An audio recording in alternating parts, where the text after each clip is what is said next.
This is Professor Pete Alexander with the Winning at Business and Life podcast, where business leaders share their insights. It is 6 questions in 7 minutes because successful business leaders are busy and rarely have more time to spare.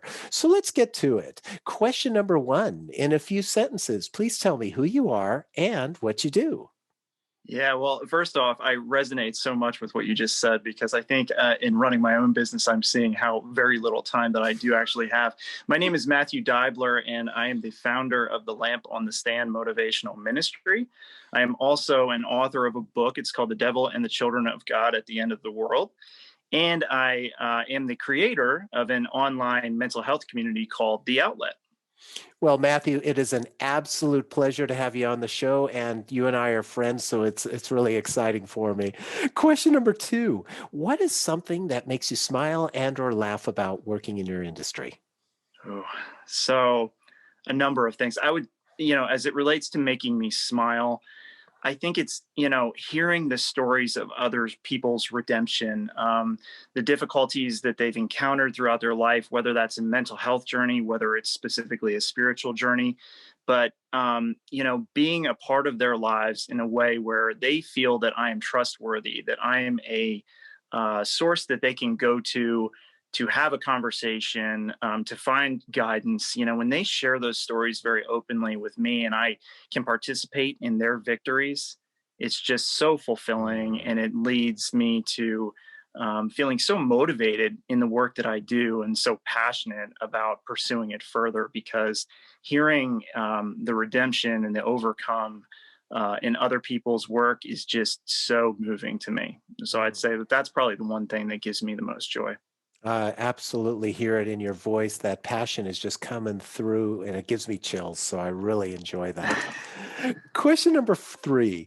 I have a fictitious book with all the answers for business. What chapter would you think most companies should read? I would say adopt a servant mindset. I think that is so critical for business, that you put not only your people internally first, but your customers first.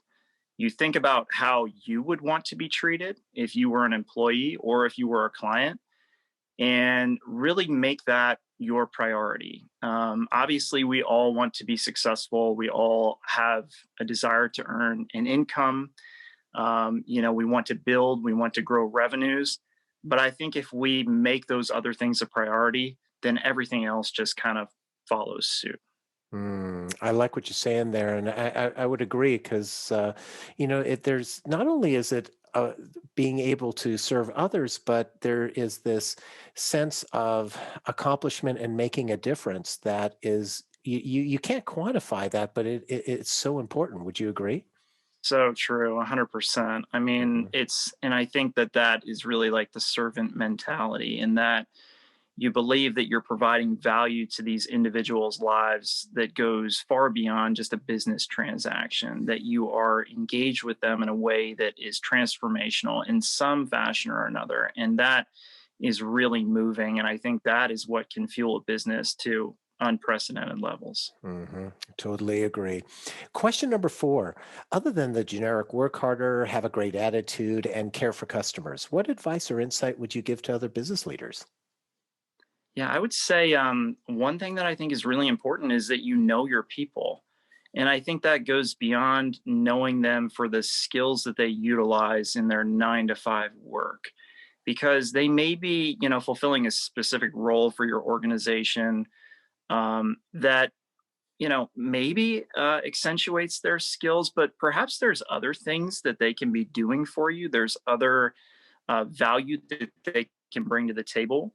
There's perhaps a diversity about their experience that you may not have visibility to yet. It could be something, that's deeper in their story that has not been made known to you. And unless you're seeking that, unless you're having conversations with your team members and really trying to get a deep understanding of who they are, then that stuff kind of remains hidden. And I don't think that you can get the greatest performance out of your team if you don't really understand who they are and what makes them tick, and how you can best position them to utilize the unique and amazing talents that they have.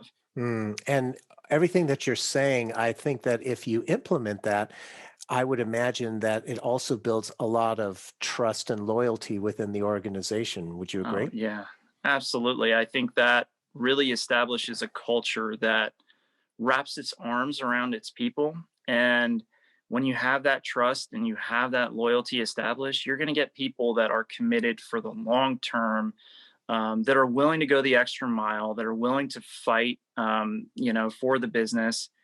And I think that's so meaningful. People want to feel like they belong. Mhm. They go home and they have a sense of belonging with their family members. Can we create that same sense of belonging in a business structure? And I would argue that you can. And I would agree with you. It's great. Question number 5. What other business leader like yourself would you like to acknowledge and invite to be on my podcast? Yeah, so I have a gentleman in mind, and I think he's just a phenomenal storyteller. He's got tremendous experience. He's got an amazingly powerful redemption story. He's been to the bottom and back, and he's had many great successes in his lifetime. His name is Jeff Bauer. And so I would definitely encourage you to reach out to him because I think he would just be a very engaging guest on the podcast. Perfect. I'll reach out to him. He sounds like a great opportunity to interview. Question 6, our final question. Please tell me about your first job. Ah, yes. So my first real job as an adult out of college, I was working in the city of Philadelphia. So I always had this desire when I graduated to move into the city. And so I was seeking employment and I found an opportunity pretty quickly. Soon after I graduated, I think I started a week or two later, actually. And what I didn't know was that I was getting into an MLM type of scheme, multi level marketing, and it was extraordinarily taxing. I was working very long hours, and I was selling kind of promotional products and services, really just knocking on doors, and that included residential doors, it included business doors, it included stopping people on the street to pitch them. So it was really a baptism by fire, if you will, into the sales environment, which I never really thought sales would be a fit for me in my career. My father had gone down that path, and I kind of had expressed my desire to avoid it at all cost. And then here I am all of a sudden finding myself in this environment where I'm forced to actually like stop people on the street and pitch them on these products and services. Um, I found that actually I had pretty quickly established a comfort level with it, though, and that's what made me. I mean, the lesson I guess that I learned was is that I could do this. I could step into a sales environment and really, come out of my shell, but it wasn't ideal and it wasn't something that would be a fit long term. I burned out pretty quickly. I was done with that in a few months. But yeah, interesting experience to say the least. I love the story. Great storytelling with that as well. And I totally could visualize going and trying to pitch people right there on the street and stuff. Oh my Talk goodness. about and then door to door and getting people that aren't going to open the door or to slam the door on you Oh and yeah. stuff. Yeah, people in their nightgowns and things. I mean, all kinds of stuff you'd run into. Dogs barking at you, chasing you down the street, sneaking through buildings, trying to call on businesses. I mean, it was pretty intense, but for a guy that had had some anxiety earlier in his life, I really had to set that aside. And I'll say that that was the one really good thing about the experience was that I was able to shed that pretty quickly and just, like I said, come out of my shell and be a salesman.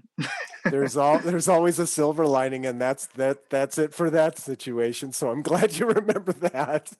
Yeah. Oh, so Matthew, thank you so much for being on the show. How can people find you?